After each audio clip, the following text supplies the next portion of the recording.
8h21 sur Europe 1, en vidéo sur Europe 1.fr. Jean-Pierre Elkabbach, vous recevez ce matin le président du groupe UMP à l'Assemblée nationale, Et je lui dis tout de suite, Jean-François Copé, bienvenue et bonjour. Bonjour.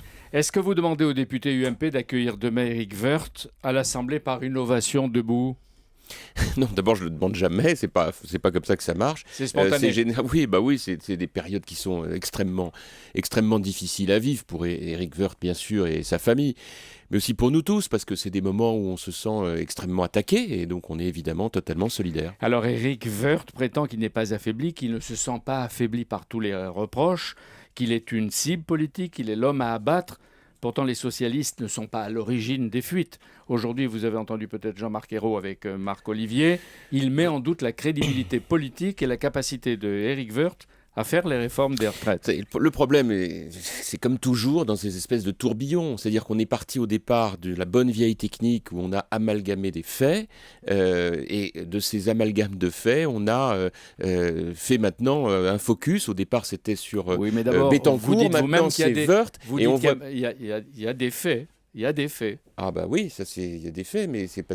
Mais dites-moi, enfin, je sais que vous êtes journaliste, que vous n'êtes pas magistrat, investigateur, mais c'est quand même pas tout à fait la même chose. Quand on dit, on a d'un côté l'affaire Bettencourt, Bagné, premier point. Et puis ah oui, mais il faut savoir que Madame Woerth travaille dans le family office de Madame Bettencourt et son mari ministre du budget. Et là, à partir de là, on amalgame tout ça, et puis c'est la fameuse formule « si ce n'est toi, c'est donc ton frère ». Bon, je dis juste que... Attendez, juste là-dessus, simplement, à partir de ça, nous vivons depuis 15 jours un process très classique, on a déjà connu ça en d'autres temps, d'amalgame, de procès d'intention. Il a répondu très longuement. Moi, j'ai juste envie de dire par rapport à ça, on ne peut pas être complètement dupe de la manière dont tout ça est organisé. L'administration fiscale, il paraît qu'elle est autonome. Vous avez été aussi ministre du budget, elle faisait ce qu'elle voulait à l'époque ? Moi, Non, l'administration fiscale, elle fait son métier.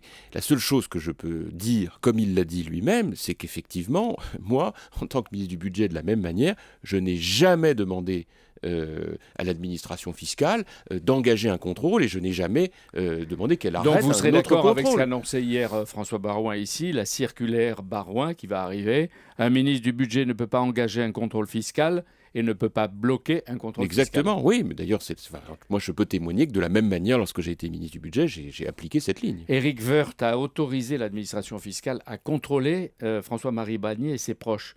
Pourquoi l'a-t-il pas autorisé à enquêter sur les mouvements d'argent de Mme Bettencourt et ses comptes illégaux?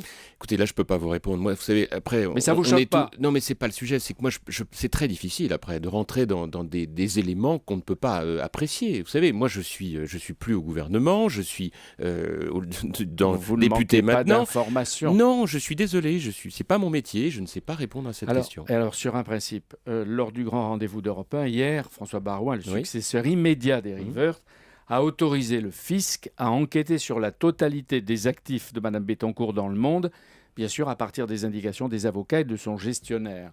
Là, vous êtes d'accord avec lui ? Bien sûr, et puis en plus, encore une fois, je ne suis pas là pour apporter des éléments d'appréciation, c'est au ministre en charge de le faire. Je l'ai été, je ne le suis plus, c'est vraiment de la responsabilité du ministre. Oui, mais vous êtes le patron de la majorité. Non, mais attendez, stop. Attendez, excusez-moi, je connais bien l'histoire qui consiste à dire vous avez forcément un avis puisque vous êtes en politique. Non, je vous dis, j'ai été ministre du budget. Lorsque je l'ai été, j'ai évidemment appréhendé les choses en toute objectivité. Je ne le suis plus et je ne peux pas interférer dans des appréciations qui ne sont pas les miennes, c'est impossible. Là, il y a une réponse que vous pouvez donner. Qui doit examiner cette affaire ?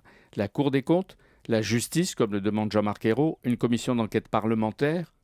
Je vais vous dire, là aussi, c'est le concours Lépine. Chacun a son idée maintenant de qui doit jouer l'enquêteur. Bon, moi, je n'en sais rien, parce qu'en vérité, il faudrait savoir qu'est-ce qu'on cherche. Le grand problème, c'est qu'aujourd'hui, on veut absolument établir des liens coupables, là où jusqu'à présent, en vérité, il y a surtout une succession de faits. Alors, très bien, après, il n'y a plus qu'à piocher. On sait que si on demande à une commission d'enquête, ce sera des députés de gauche et de droite, et que les uns et les autres, évidemment, iront avec un objectif qui ne sera pas le même.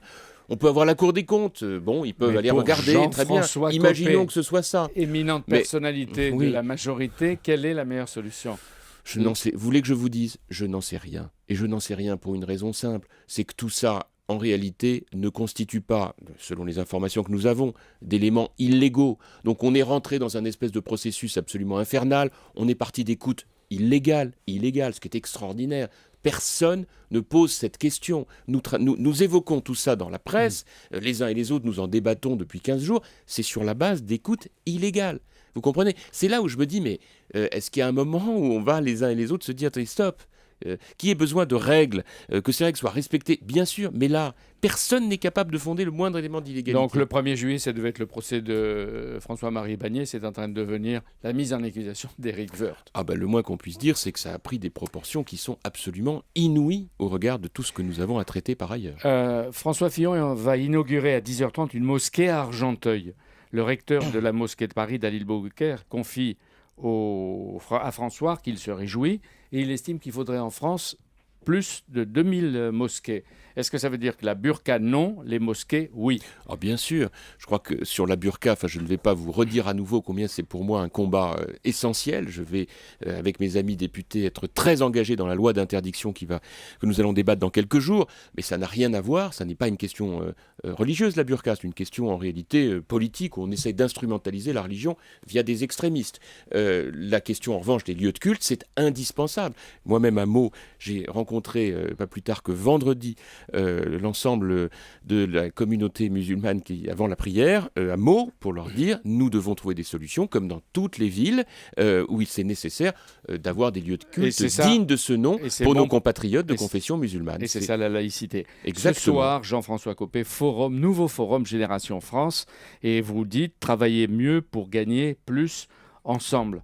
Et vous avez vous aussi confirmé qu'on est en train d'entrer dans la France, à son tour, dans une forme de rigueur. Pas dans une forme, dans la rigueur. J'ai d'ailleurs dit à votre micro il y a quelques semaines que j'assume et que je revendique ce terme pour une raison simple. La crise grecque a montré quoi ?